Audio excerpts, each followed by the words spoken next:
Boa tarde, André. Boa tarde, um prazer, minha parceira aqui da área de cultura de muito tempo. Pois né? é. Essa sala aqui, no tempo do Barão, servia como o quê, André? Era o escritório dele. Sim. E hoje a gente mantém aqui os objetos pessoais dele, né? Sim. Como vocês podem observar aqui, tem a carteira dele da época. Ainda, né? Jeremoabo ainda, né? Daquela época. Olha. A gente tem os óculos do Barão, os objetos pessoais óculos. Essa aqui era a caneta dele, né? A caneta que ele escrevia, interessante. Naquela época era da tinta. Você botava na tinta, né? Molhava na tinta e escrevia. Ali a gente tem a xícara do Barão, né? Que ele tomava café. Vou mostrar aqui para vocês. E tem um detalhe interessante que ele era dividida. Fez isso aqui para não sujar o bigode dele de café. Então ele fez esse detalhezinho aqui, né? Interessante. A gente tem aqui um vinho que é do batizado. Ainda existe o vinho? Existe, de um dos filhos do Barão, de Antônio da Costa Pinto Dantas, do batizado dele. Tem a data? Tem um ano, 1874. A fotografia dele está aqui do lado de cá, né? O Barão teve dois filhos, João da Costa Pinto Dantas e Antônio da Costa Pinto Dantas, que é aquele ali, aquela fotografia ali. Está nessa sala. Batizado, essa aí mesmo, né? Batizado dele.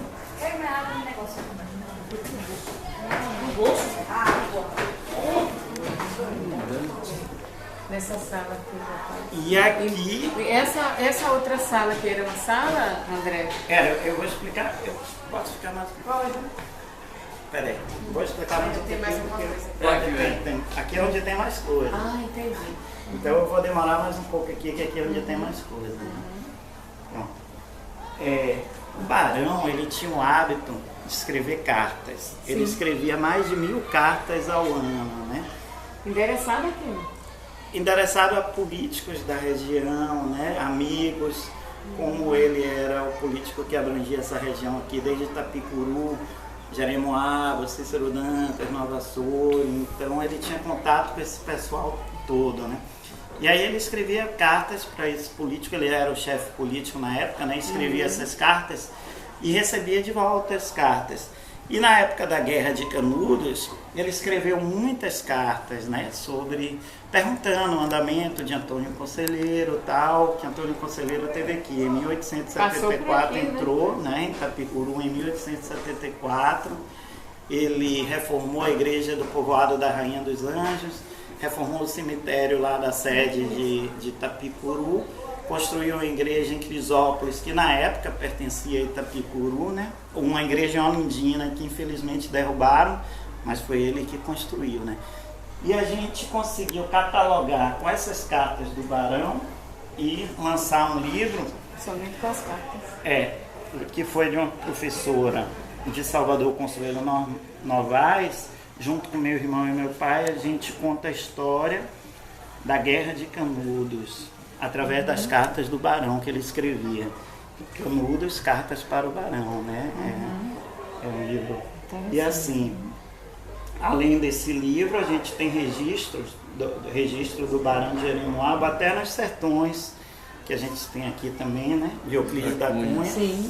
Que ele cita o Barão de Jeremoabo, esse aqui é. Ele cita também a participação de Jeremoabo, né? Do Barão de Jeremoabo. Aqui ele cita que o Barão de Jeremoabo reclamando que Antônio Conselheiro estava levando muita gente que estava ficando sem trabalhadores, né? Porque todo mundo ia embora. Antônio Conselheiro levava todo mundo. Temos outro registro da Guerra de Canudos, que o autor foi Vargalhosa, é um peruano que ganhou o Prêmio Nobel de Literatura. Ele escreveu esse livro, que é uma mistura de ficção com realidade. E um dos personagens principais desse livro é o Barão de Jeremoabo, que ele não deu o nome de Barão de Jeremoabo, é um livro de ficção, mas que conta uma parte da realidade da guerra, né? Que ele deu outro nome, né? Barão de Canabrava. Ele conta aqui.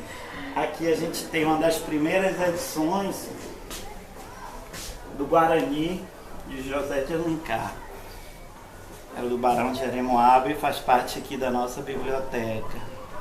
E também aqui a gente tem uma das primeiras edições, isso é um clássico, né? Lusíadas de Camões, um poeta português. A gente conserva e guarda aqui uma das primeiras edições do livro dele. Fora livro de Direito, que ele era formado em Direito pela Faculdade de Recife, né? E foi um empreendedor, que eu vou mostrar lá na frente, porque ele recebeu o título de Barão de Jeremoabo ali. Eu vou mostrar a vocês aqui.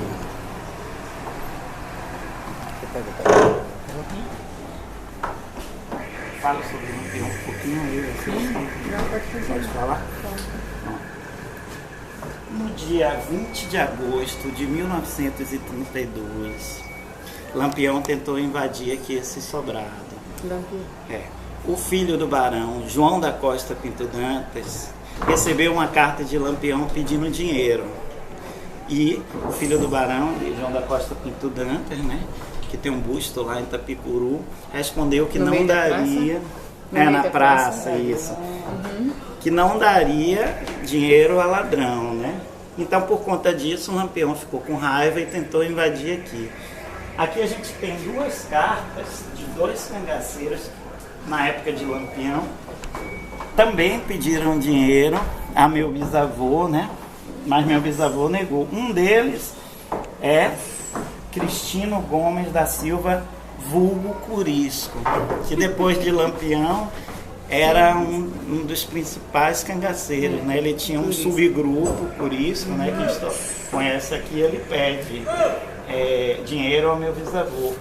E outro cangaceiro que pede dinheiro ao meu bisavô é Balão, ele também pediu, né? Então, o Lampião tentou invadir aqui. Meu avô, Aníbal, encontrava-se aqui nessa casa e era dia de feira. Era dia de feira em Olindina, né? Era um sábado, 20 de agosto. Barão de Jeremoabo era pai de seu Aníbal. Avô de seu Aníbal. Avô de meu avô. Então era dia de feira e meu avô tinha mandado alguém para fazer a feira a cavalo. Quando chegou no meio do caminho, a sorte é que vinha alguém retornando de Olindina e avisou a esse portador de meu avô: o Lampião está indo lá no sobrado. Meu avô soube, aí foi lá em cima na capela, entregou o sobrado a Santo Antônio, que é o padroeiro, né, da casa, e saiu. Mas alguns moradores ofereceram resistência aqui à chegada de Lampião, né, e trocaram tiros. A gente tem inclusive munições aqui da época, né? Houve troca de tiros e infelizmente morreu o administrador da fazenda, que é chamado José Correia, que era administrador da fazenda aqui, que é pai de Paulo de Lídia. Avô de Dinho. Dinho do Bonagão. Que mora lá em Itapicuru, né? Ele faleceu aqui. Além dele, outro morador também levou um tiro no dedo, mas não, graças a Deus não teve nada de mais grave não. E Lampião não entrou aqui porque ele achou que aqui no sobrado em cima estariam vários que ele chamava de macacos, né, soldados, e como era uma área limpa, para ele iria se tornar um alvo fácil. E o pessoal lá de cima poderia ter acertar nele, né? Mas o que é que ele fez? Depois, com raiva, ele tocou fogo em várias fazendas, aqui matou gado, e aqui a gente tem também um registro nessas fotografias da época. Tá vendo aqui? Isso aqui foi uma das fazendas dele, Jacurici. Essa casa aqui foi Lampião que tocou fogo. Fica perto de Ribeira. Aqui também, são gado que ele matou. Ele, para se vingar, tinha mais fotos aqui, mas não sei, depois eu vejo. Aqui, uma coisa para falar sobre isso depois. Uma dessas fazendas aí pertence ao avô da minha esposa. Jacurici. Onde minha esposa nasceu. Aqui no Tijuco também ele derrubou um curral, né? Tem uma fotografia onde ele destruiu um curral. A fazenda Tijuco. Tijuco, sabe onde é? Sabemos, sim. Onde é, né? É ali perto dos olhos d'água. Essas fotografias são todas da época, né? E aqui também ele tocou fogo num curral, destruiu uma das fazendas dele na Lagoa do Paulo. Chegando no Catu do Sucupira. Isso.